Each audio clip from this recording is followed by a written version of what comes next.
All right, 3, 2, 1, go. Welcome to the third episode of Sorry No Budget, where Fleischmann and I take you through how to do the best job you can do with zero budget. So today, the topic is how to conference with no budget, right? How to find the right conferences, what are you supposed to get out of the conferences, what do you do when you're there, and how do you do it with the least amount of spend possible? All right, so let's take it away. Hey Fleisch, you recently were at NAFSA. I wanted to go there. I've done the previous ones, but this time around, I decided I wasn't going to go because I always felt that every time I'm there, it just seems like it's more of a partnership, like university partnership type of event where universities are looking for other universities to do exchanges, faculty exchanges, student exchanges, 2+2s, 3+1s, things like that. And with me, I felt like in the field where we are, right, in growth, admissions and enrollments, I see a lot of these people in other conferences anyway. I talk to most of them weekly. So what's the point in spending the money? I mean, New Orleans is great, but what's your take on it? Yeah. If you don't have much of a budget, New Orleans is not the place to be. No, I do a pretty good job of making sure I find the socials that are already paid for by somebody else. So I guess that's how you conference well on no budget is you make sure that you build relationships with other places, and not for the free food or free drink, but actually for the connection. And I can go a week without eating the food and drinking the drink, but when you build the connection, you get the opportunity to go for less of a budget. Um, Right. NAFSA is a big conference, man. So you do have to know kind of what you want to get out of any conference, not just NAFSA. But I did just return back from NAFSA, was there with M Square Media, and met with partners, met with potential partners, met with strategic partners, met with potential strategic partners. And so it's a Mm, little bit of balance of managing relationships, mm, um, answering questions, supporting partnerships that you already have established, but then exploring. There's so many. NAFSA is so big. There's like 20 plus governments that represent themselves and the universities in those governments. And so for me, as somebody who really values the global education opportunities, for me, that's one of the main reasons to go. Is that's the one expo hall where I mm, can where I can find out the most I can about schools in Czechia and schools in Turkey and schools in mm, Slovakia and schools in Japan. And not all of them will make sense for partnerships mm. with you, Right. but there's always potential for the next thing that comes down the line, and you're like, oh, let me go back and search through my business cards and find the one that makes the most sense, for me to reach back out to. But you're right. If you keep a good partnership like you have, going to the conferences is almost more of an opportunity to just connect in the flesh. Yeah, that's true. I like that. I like what you did there. Thank you. From a partner, right, recruitment partner standpoint, it totally makes sense. What about from an institution standpoint, a university standpoint, like somebody like me, right? You manage an admissions team or a marketing team, and you're going to NAFSA, and most of the big guys you're working with are already there. You've seen them every year. You work with them in several ways. What are some of the things that somebody from an admissions office can get out of NAFSA? So what should we look for? Yeah, that's a great question. And having not worked in an admissions office in like 20 years, You've done it. but I work with the admissions officers. Um, I think the sessions, there's Mm, 8,000 plus people, right? And so if the exhibit hall, which is where I spend most of my time, one, mm, because oftentimes I'm exhibiting, but also I'm working on partnerships with the government, or I'm working on partnerships with universities, and the partnership individuals are there. But mm, from an admissions point of view, I think it's really smart to have uh, a purview of all the different funnels. mm. because there are funnels from agents, school counselors, universities, partnerships, articulation, companies, governments that all funnel into the application process. Mm, And not all of those are tapped into. And so I think it's good to keep an eye out for all of those. Now, if you're just the admissions officer reading the applications, the funnel of where it comes from, whether it's a government connection or whether it's a scholarship connection or whether it's an access driven or whether it's a school counselor, is less important, right? It shouldn't play a role at that point. You're admitting the student whether or not they're going to be a good fit and whether they really want to stay and graduate from your institution. mm, So depending on your level within admissions, I think it dictates whether you go to the exhibit hall at a place like NAFSA or whether you go into the sessions that are more applicable to what you're working on. And yeah. because when you have 8,000 plus people, there's a way for you to engage with NAFSA every step of the way. Yeah. And it sounds to me like this year, particularly, was rather big, right? I mean, I saw, at least from what I'm seeing on my LinkedIn feed, is there's events everywhere. Some of what there used to be smaller agencies last year, now they're big enough. They're having their own private things happening. They're having their own private sessions. It just seems like overnight, at least if you were to consider it to last year's NAFSA to this year's NAFSA. It's just the industry grew. Did you get that perception while you're there? I don't think I got that perception, Okay. but I could see how you would see that for sure. It looked different this year. Mm, Um, I went one time prior to the COVID lockdown, and then I've gone three times since. mm. Twice, yeah, three times since. And I do feel like it got a little bit bigger, but I think it's mostly getting back to pre-COVID levels. Ah, gotcha. But the industry's changed so much, right? Like much more online learning conversations are happening. That's true. Um, I think because of English medium of instruction everywhere else increasing, which I've been harping on for 15 years. Mm, I don't know why you would come to an entirely English speaking country if you could get your same degree in a foreign country. And the return on investment to me with networking could, might be better by not studying in a place where you look more similar to everybody else. But as more and more people are looking at English medium of instruction, right? Like the Slovakia booth, the Czech Republic booth, the Turkey booth, the China booth, the Singapore booth, some of those seemed more impressive this year. The Japan booth is always impressive because they have these cherry blossoms, um, mm, right? And so I don't know. For me, I think the industry has changed, but the size of the conference remains. But the topics of conversation do seem to be more at the higher managerial level, the macro lens of higher education across the globe, and less about the day-to-day partnership stuff that you might sign agreements with. You're not signing agreements at NAFSA. I mm. mean, the, What do you think were like the two, three biggest takeaways from a topic standpoint? So you're talking about online, and online to me is kind of interesting because I know that there's a lot of talk about it, but at the end of the day, when I'm talking to students, at they're my not interested. level, zero interest. Or if They're, they are, they want to do it for a year to save money, but they want to come to the US to finish their degree here and get the diploma here. Right? yeah. Um, I have a pedagogical thought on online, which Okay. is right, and then I have like a business thought. Like I think Mm, the pedagogical thought, it's the right educational environment for some people, but I would say the minority of people.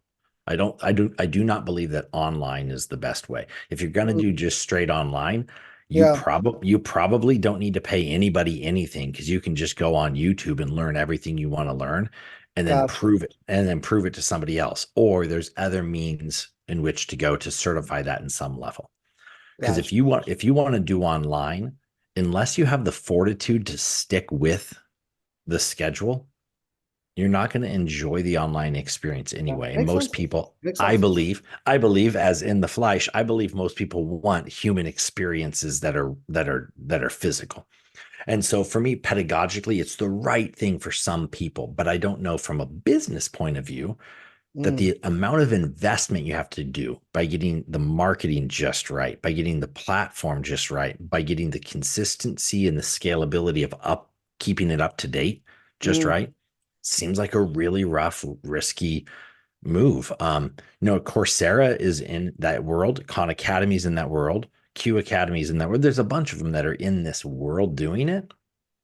Um, and I'm it's probably coming from my bias of I would never do it a little bit. Well, I saw because I'm going to second your opinion. I saw some research, and this is probably about 4 years ago, where I was working with a school, and they really wanted to kind of harp on that online. Our online is going to be our third branch of growth and all that stuff. And I'm looking at the research, and 90% of your online students live within 100 miles of campus.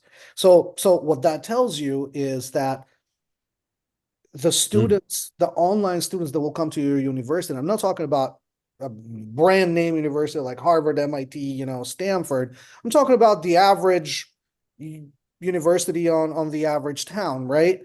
Most of those students know your brand. That's the only reason why they're taking classes online. And some of them are maybe taking a class offline with you. It's just that they're working at the same time and it's more convenient for them to take that class there. So the yes. idea that you will open up online and all of a sudden you'll get this rush of a third leg of students, if you will, I don't think it materializes. I would agree with you. I don't think it does. And I think I've seen that research as well. It's almost like online as a matter of convenience to supplement the physical opportunity that I just Exactly. can't get that day.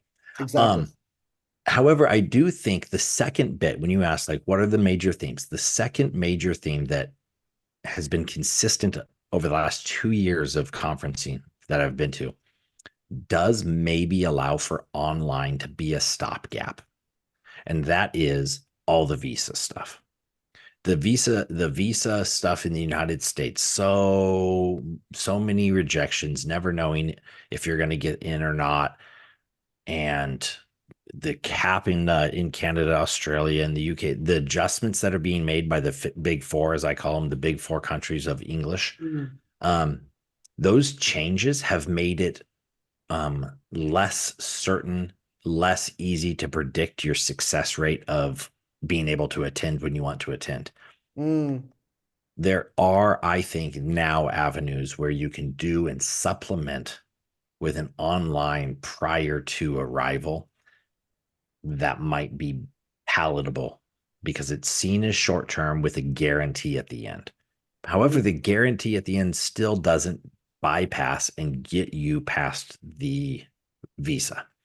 And so mm, that's the other major theme is even countries like Australia and Canada, which have really good national policies on international education, mm, are not figuring out how to do it right because you're always one step behind people who are going to manipulate the system. And the mm, United States has simply just, you and I've talked about this before. The United States has kind of put on blinders and then try to put out fires over here and there. Like they don't. This is what they want immigration to come in, but they don't really. They know their constituents are listening to it and trying to figure it out. So the United States never created that international education policy. We've got a bunch of people trying to figure it out. We're trying to lobby to the senators about internationalization, and the visas is a huge thing. And until we get in lockstep with government on that, mm, and I think it's going to be really difficult because you got 50 states plus a couple territories and districts that are all mm, trying to validate it in a different way. mm, Until we get in lockstep with that, I don't see online going away. And there will be a couple places, there will be some places that will figure it out probably. mm. Speaking of visas, I saw just I was able to figure out what Webster University's funnel looks like, right? Because they have Oh, posted yeah. some stuff about it, and then you kind of follow everybody's conversation, and then you pick up a number here, a number there. So for fall semester, get this, they received 14,000 applications, right? Which is a respectable amount. Admitted, let me see, admitted 10,000. So they issued about 8,000 I-20s, and the 8,000 I-20s yielded 300 pre-registrations. Now, of them, not all are going to enroll, but if you look Sure.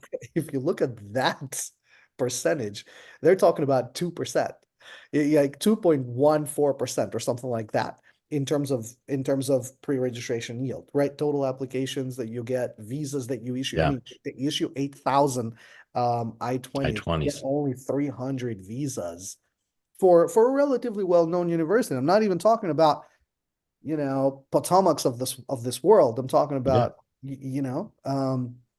some of these places. And yeah, I mean, visa is a huge problem because those 14,000 applications, somebody had to touch them. Like, I I, don't even I know how big their admission staff is. And some of them came with partners, so they've been touched twice. So, like, in terms of the cost of operations, it's insane.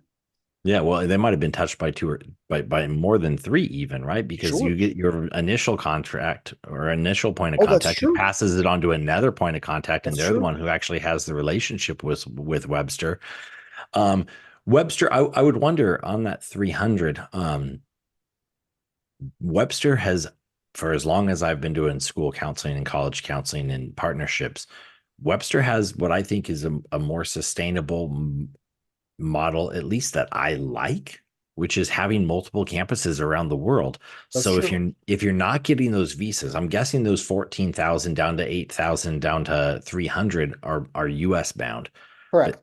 that now then says, hey, of the 7,700 who didn't get it, have you thought Mm, about the Webster Geneva campus? Because we have that, the Webster right. Madrid campus, That's we right. have that. And now you're saying because getting the visa into Spain is going to maybe be easier right now than it is into the US. And Right. and so that diversifies their potential engagement and saying, hey, we'll diversify where you want to go. Now, NYU does the same thing, but a little bit different. But and Northeastern has multiple campuses that same way. but do they run as individual universities, for example? Because we have campuses. I I was mean, gonna say Bay Atlantic's that way. yeah. So, but in order to go to, let's say, BU Berlin, that's a completely different university. So if you were to transfer from BAU DC, right, to BAU Berlin, you it's the same as applying anywhere else. You apply, Is there you have the no lead. Obviously, you have the lead. You have them in the brand, right? They understand the brand. They know the brand. Maybe they can't come here. They want to go there. So maybe that helps in that way. I do But think Webster is quite integrated in theirs. I mean, we'd have to ask Samarat, but I think that they're quite integrated in that way. It would be interesting to me, like what would it take for the BAU, Turkey, DC, and Berlin campus to all have a somewhat synchronized system? And would that be beneficial? I don't. I see it as beneficial in this instance where maybe you don't get your visa to one of the countries. right, Um, is Summer like with Webster, or is he's he a he's partner? with Webster. Gotcha. Yeah. Yeah. So But that was pretty interesting because I was looking at the percentages. At 2% is basically what I've seen with other yeah. universities as well. And that's what I don't understand when I look at the visa approval rates. F1 is at 68% approval rate. So I'm thinking, how can you have only 30% being declined when most universities have like a 2% yield? You'd have to look at the big ones, right? The NYUs, the Arizona States, the highly selective universities. Right.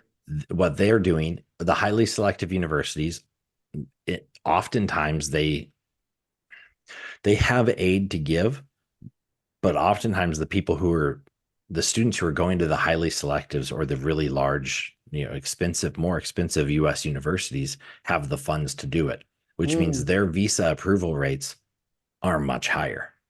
yeah. And so because their visa approval rates are much higher, they're also the ones going to these major universities that have 5,000, 2,000, 1,000 new international students every Right. year. That is going to Right. skew that number. So it'd almost be really helpful to look at what you're talking about as the 2%. Mm, What type of tiered university options, bachelor's, master's, mm, private, public, highly selective, not selective, and what that breakdown looks like mm, across a cross section of universities to mm, be able to say, hey, is that normal or is that a little bit off this year? mm. And Makes I don't know who's doing that. makes sense. But some of these would probably be proprietary numbers. It would be hard Oh, to. almost all of them, I think, would be. Yeah. And nobody's sharing this stuff. Yeah, I mean, Like you said, you even pulled this in for Webster, I Webster was from like, different yeah, places. I don't think they appreciate this, but hey, they shared it, not me. That's our job. Our job is to figure out what everybody else is doing. Hey, shout out to Webster University in their main campus in St. Louis, but also in the campuses they have around the world, which I've known for a long time, I and great figured you'd like options. this because every example we give is in the university in St. Louis anyway. So I don't know what the connection is there, why St. Louis, but have you noticed And that? Every episode we we've talk noticed about on St. St. Louis. Louis a few times, but here's the reason why, right? The St. Louis is known for what?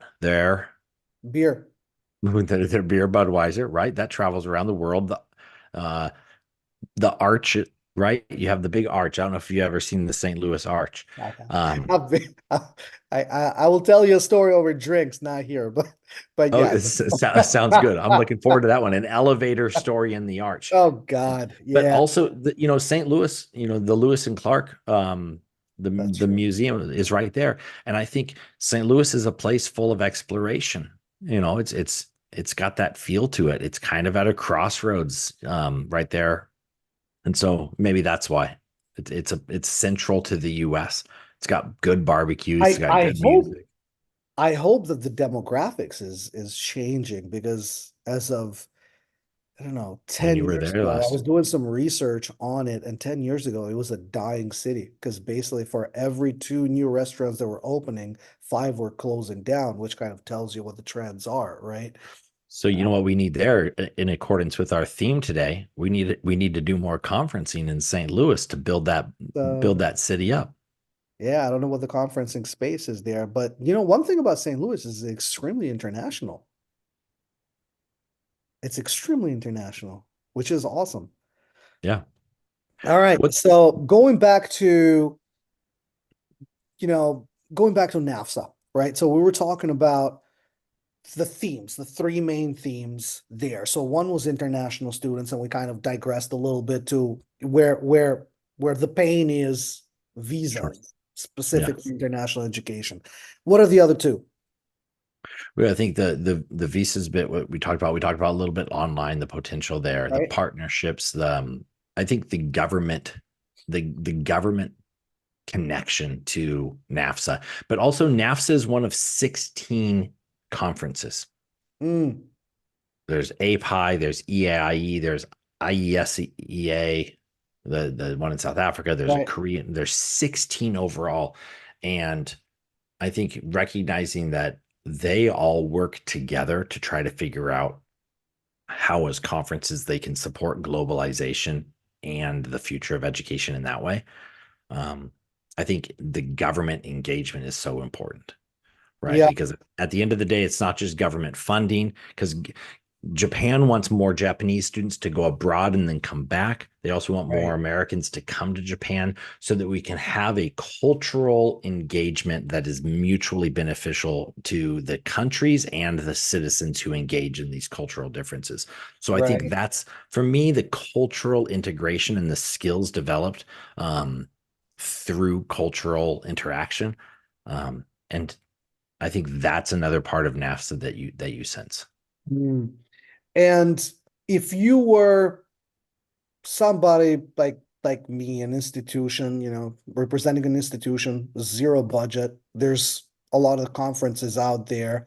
What would be three conferences when you're not paying an arm and a leg to attend? What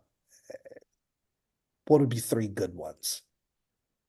Yeah, and I think attending and an arm and a leg looks different, right? Because you can Mm, attend as an exhibitor, you can attend as a delegate, you can attend true. as, a bunch of different ways. But I actually did an article on this. If I was a school counselor again, Mm, NAFSA would be the conference for me because I highly encourage my students to think more broadly, right? So Mm, NAFSA to me is a huge conference and a great opportunity to do at least once to build the understanding of how to advise students. As mm, a university admissions, um, a lot of it comes back to the strategic approach of the university. right. You're a chief growth officer. You're engaging a lot with agents. If you're talking primarily to agents, I think ISEF seems to be the one that has that kind of on lockdown for I agree with you. partnerships. You sign the agreement, I and agree once with you you. have the agreements, you still go because that's the point of time where you get to build Right, the relationship, and right. relationships are key. If I'm a university and I really want to do more with governments, if I want to say, hey, how can I build these partnerships with governments more, then I don't know if NAFSA is the one to go to. There might be a different one. There might be one more in country, but that's not Mm, really on a budget. Now you're flying around the yeah, for world, sure. right? For sure. Um, so probably NAFSA in that regard. If you're wanting to do more like international schools or domestic schools that are outside of the United States, no, we're speaking primarily like UBay Atlantic in the United States. Mm, I do think international ACAC is probably the way to go. International ACAC is a region of the national ACAC. mm, And I think the school counselors that are there, and it's not going to be necessarily the right environment. Most of those schools that come, this year it's in July in London, Ontario. Most of the schools that are coming and sending their counselors are from the American school, the IB world schools of different yeah, countries. And yeah. so they have a certain standard and a certain approach that may not be right for every Mm, university, but it's not bad to go at least once and build the contact. So if I'm talking about like not having a budget, right. I would I would like choose one, two, or three that I'm going to go to every year to develop as my brand. That might be NAFSA, that might be International ACAC. And then I'm going to pick and choose one new one or two new ones every year where I'm going to get as many business cards as I can and Mm, understand that. Come back to my team and say, hey, this is what we learned here.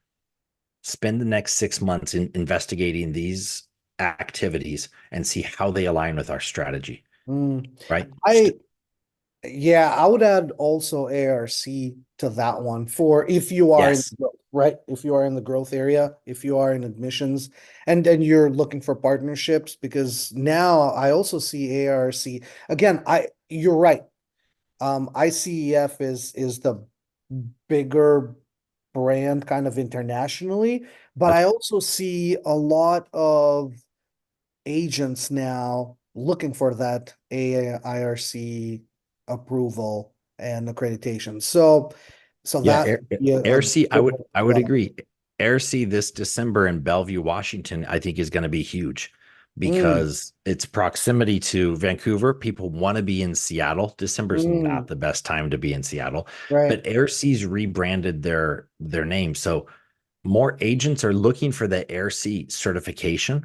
More right, universities are saying, right, hey, if you don't have AirC certification, it's not going to right, work. We're not going to go right. forward with this. So you do need that. That brand is Mm, there. yeah. um, but they've also changed their name. They're like and they're not American, I don't think anymore. International Enrollment Management Conference. Mm, Like so, they have shifted from mm. where I first heard of Which is a good AirC. change. It was like ISEF. You're Hmm. going to go and you're going to meet with agents. When I was there in Phoenix in December, I was pretty impressed with the strategic and academic level. Mm, Academic level meaning the intellectual um, level of the whole conference, saying mm, this is going to be a very strategic approach for how to mm, work universities on their continued sustainable growth. And that's what I liked about what they did. And Clay Harmon's taken over as executive director, which is very exciting. And I'm looking forward to his leadership of where they're going to go with AirC. So that would have been another one. Um, Trying to think of any other conferences, but if you're on a budget, the other thing to think of is New Orleans is expensive. true. Seattle is even more expensive, There's, yeah, right? yeah. Um, but The other thing, which if you're on a budget, you could do is actually make your own conference. set up a date at your university, invite all your partners there, and just create sessions of whatever it is. It doesn't have to be about your university. It could be about, educational trends in the US, and you have somebody from your education department start presenting that. You could Yeah, have your team present about what are some of the trends that you're seeing, and just kind of use that information as a way to one, invite all your partners to visit your campus. One, two, you form that connection right there in your backyard. And three, it's even for your entire team to be able to do that research and be able to present that research back to some of these partners. I think it's very, very valuable, and nobody's traveling anywhere. You might need to, and actually, I mean, the reason why I'm saying this is because I've been thinking about it, and yeah, actually just right there and then do almost like top three partners get, platinum award, sure. silver award, bronze award, and just throw some money their way. And that's your biggest spend. Like all that travel cost, just give it back to your partners. They'll love it, they'll appreciate it, and they'll work harder for you next year. Huh? What do you think about that? Do I Let's do it. G Money, I like that a lot. I especially like that when you're a university like Bay Atlantic University who's in Washington D.C. I know, right? because you can't go a week without running into somebody wearing a lanyard. Oh, absolutely. There's Absolutely. and guess what? Every single lanyard you see is connected with somebody who has some connection to higher education. Absolutely. Yeah. And so there's if it's an insurance conference that's there, cool. Now we're bringing our business professors over and we're figuring out which insurance brokers make the most sense for our career readiness. Yeah. And now we're aligning our career services to this conference and we're Yeah. inviting, and you can scour the websites. This could be somebody's full-time job at Bay Atlantic. They just simply look at every conference that's coming over the next 6 months and think of a strategic way to partner with that conference as they come to campus. Say, hey, here's a free invitation to campus for a training for 30 people. First 30 people that show up are going to get this, and this. They're going to come to Bay Atlantic. They're going to meet with our president. They're going to meet with our professors, and this is what we're going to do. You could do that every week, and it could look different every week, and it could be dynamic. Sounds to me like we already found the person who could do it. Sounds like you got yeah, it all figured out. Let's do it. Let's go. yeah. Send me over something. Why not? I'm in Pittsburgh. I can get to DC every week. That's right. Um, That's right. That's no, a great idea, actually. That's a great idea. It's everything's connected to opportunities education. everywhere. Yeah. There's Everything's opportunities connected to everywhere. education. So you might Comic-Con's coming here pretty soon to Pittsburgh. I think it's coming in the late summer or early fall.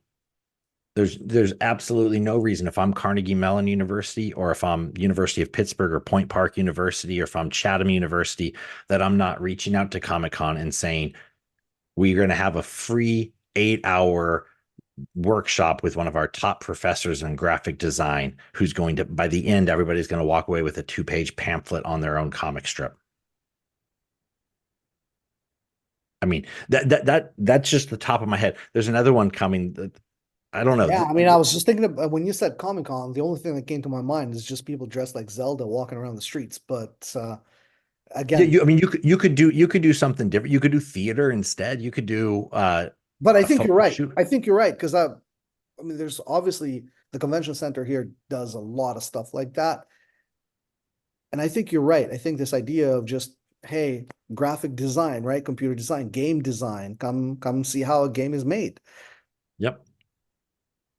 That's not a bad, that's a great idea. I mean, that's You a hire you hire one person and the marketing's going to help. People are going to walk away. They're going to be excited about something. The people on your staff, whether they be a professor or a student, are going to feel valued for their expertise. I mean, there's so much. It's not a budgetary thing. Like you're going to have to spend a little bit of money, yeah. and the results will be unquantifiable sometimes. Now, But what it's do you say to people who say, you know, this is great, but it's more of a sidetrack.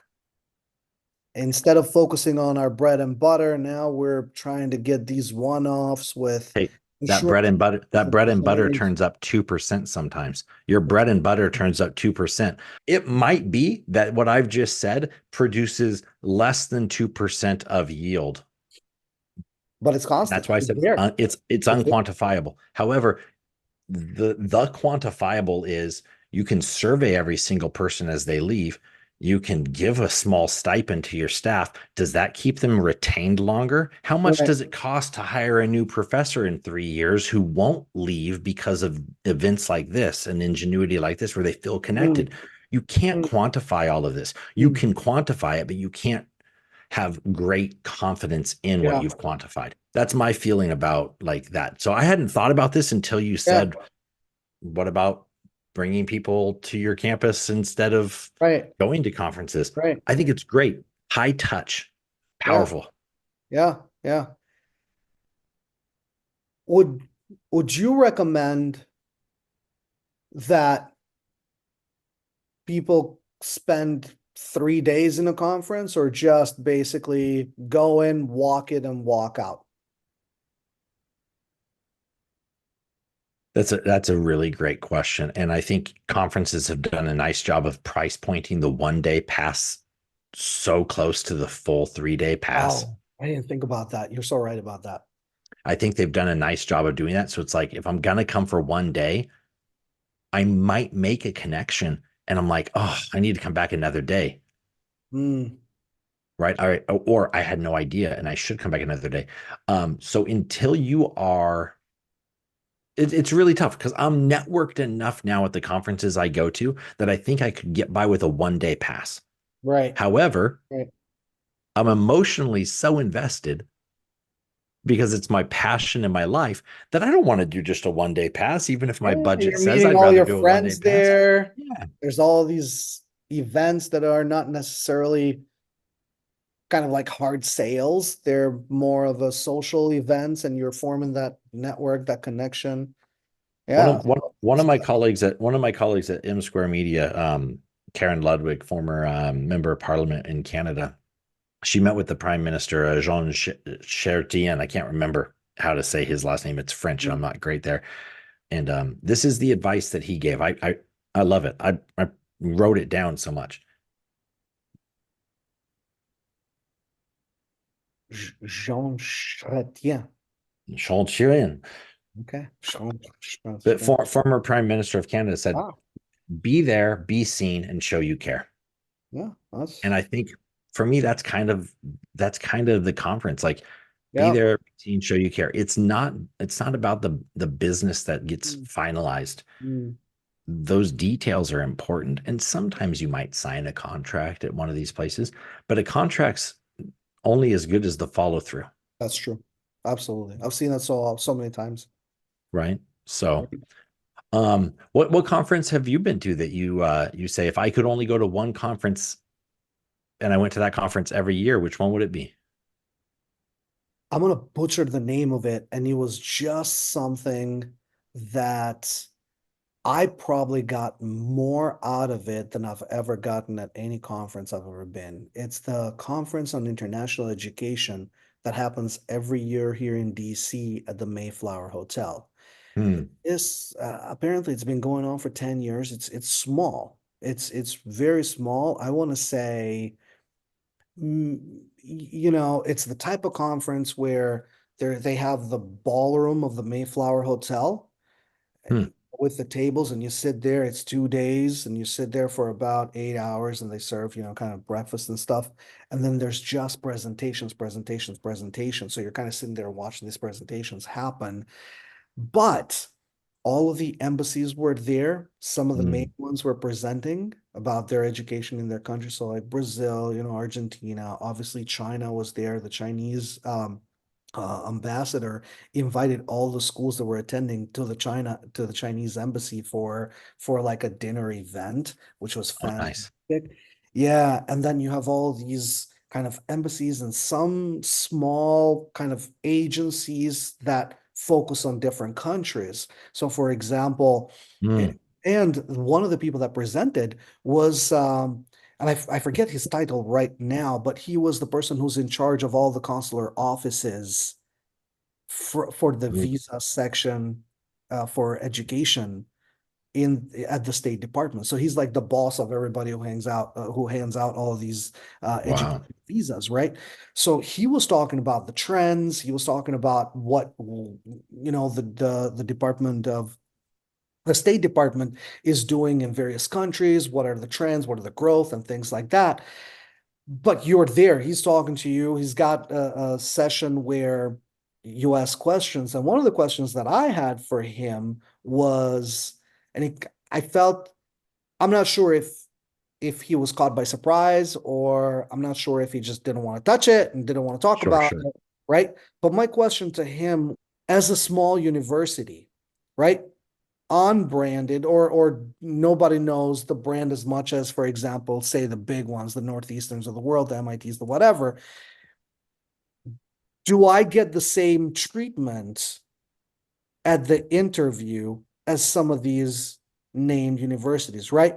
Like, does a Michigan applicant have a higher chance of getting a visa because it's going to Michigan, and a BAU applicant has minimal chance of getting the visa because of brand awareness from a clerk perspective, right? The person who's doing that. Yeah. Of course, he's like, absolutely not. It's the way, it's equal right, whatever. You come in with the documents, you have everything else. But at the end of the day, what I had in my mind was, listen, we're all shoppers, right? Humans are, yep. Yeah, we're all shoppers. I know this university. I don't know this one. I'm gonna err on the side of caution. If you were serious, you'd go to Michigan and not to a place nobody really knows about. So I'm Sure. just gonna. Chances are you're not going to get approval. And I see it. I mean, if Webster is getting the 2% yield, okay, you can imagine what Lady Yeah. of the Lake University in I keep mentioning that. You always use Lady of the Lake University. That's a you great know, one. I'm sure. But I just never heard of it. Um, Uh, you talk about it, and it seems almost like a self-fulfilling prophecy the way this works, because the consular office, you're right, in their booklet they have to be unbiased about this. If they have all the documentation and everything checks out, right. their story checks out, it signs up. However, the students who have already gone through the process to be admitted to a Michigan or a Harvard or a Yale are at a advantage in that interview to align more to high achieving standards. So Of the course. consular office now says, well, of course this person wants to go to Yale. They engaged with me in a very sophisticated way, in a way that makes sense. They've in this 2-minute interview we have, there's consistency because I've seen it over and over again with these applicants versus Lady of the Lake. I've never heard of this university. I don't know this. Or if you're named with a college, it's even harder for some of them. Never heard of this college. I Mm, don't. You're just going to college. You're not going to university. That's the bias of some of the consular offices, because some of the consular officers, where did mm. they go? They went to the big name universities. And so there almost has to be an educational element where you're educating the consulars, but you have to educate the student in the process and prep them in such ways that you're guiding them to find success in the interview at the same way somebody who, for lack of a better word, is more privileged to have already been to a stage where they're going to be admissible at a highly achievable or But a but highly that's selected. that's I mean, I'm gonna digress now to a completely different topic that maybe that wasn't the intent, that we should probably save that for another time.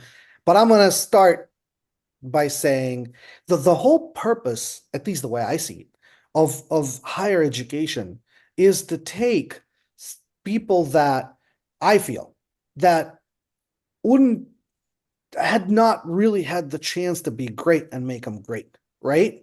Yeah. People that, those students who parents had the resources, had the money, had that drive, like, listen, education, education, education, education, education, education, of course are going to be much more prepared, but they're also coming from those wealthy classes of people that will be able to take advantage of, higher education, right? So, you know, I think of, and again, we're kind of digressing a little bit, but I think of, to me, a bigger achievement, a bigger success of higher education is when they get somebody who's the first in their family to go to Yeah. college than it is to get somebody whose parents all went to college. They've been, getting PhDs for generations, and it's what they do, right? They have the money to whatever. It's what you do. Of course, I got a PhD. My kids been reading since when they were 5. They Yeah. just finished War and Peace. You know, you're right. So because at the end of the day, the other why, because I know I can almost hear people like, well, if they value education, of course they should be doing education and all that stuff. But a lot of these public schools are being funded by a lot of these people who had never been to college. And they're Yeah. trying to get their first kid to college, and their first kid doesn't have the chance to go there because the standards are such that they're not going to be pulled up to be able to get there. It's just there's all these limitations. If you don't have this SAT score, if you don't have this, if you don't have that, if you don't have this kind of funding, Yep. because obviously it costs this much. It's like, yeah, but This is my this is family's paying for these rich people's colleges. G Money. You're talking. Luis Von On, the CEO of Duolingo, is has often said, and I admire him for it. Has often said, education, and I'm not going to say it the same way he does, but education. He has seen education not create equal access because those who have money buy better education, and that's not what people think. But once they hear it, they're like, oh, that's true. And so we have to be able to democratize education a little bit. And I think engaging with consular offices and governments to be able to say, hey, we need to create systems like this is really important. So that Sounds to me like conference that topic for another. sounds like to me a topic but the conference that you just mentioned, let's throw it in the chat. Let's figure out another time to do it. And sounds like a good one for you. Yeah, and because obviously I digress. So there, for example, one of the areas that we're looking to grow, or that some universities now are looking to grow, is China. Uh, Yep. although It's there's coming less back. Chinese students, right, compared to Indian students, but people kind of like that there's diversification. And there was so much talk there, right? You have the embassies there, they're talking about what they're doing. You have agencies that are specifically focused on that area there. And I met so many people, for example, and I tell you why this was important. The, we can stop, huh? No, that's all right. That's all right. My wife just came in with an awesome brand new house plant. So Okay. it's Yeah, it's it take this out, but yeah, that's cool. Um, well, let's just kind of wrap it up and then we'll continue at another time. But that sounds good. yeah, so I was just gonna say, speaking of no budget, so in that conference, one of the things is you're talking to all of these people from all these embassies that represent Mm. their departments of education, right? From a government perspective, and the the person in charge of Qatar was talking, and his number one concern with Qatari students trying to get to the US is that most US institutions, their deadline to apply is February 1st or something Yep. if you want to apply for September. The only problem is most Qatari students do not get their exam results, let's say in Okay. March or Yeah. April. So now they're out literally a year and a half because all the universities have shut their deadline. So they have to wait now the next deadline a year later in order to be able to apply.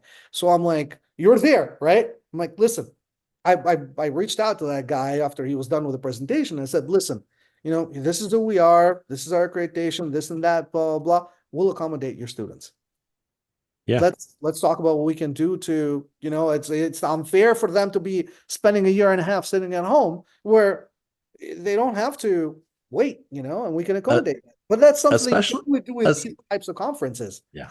Well, and you're educating somebody who actually doesn't have the correct information lots of times because most every US university doesn't make their decision based off of final grades. They make it based off of trends towards the final grades. And the only thing That's that true. matters is that you That's true. graduate. You only That's have to have that certificate. I have this conversation with people all the time, but I have it and I repeat it. But it doesn't compute with the way they operate within their own country oftentimes.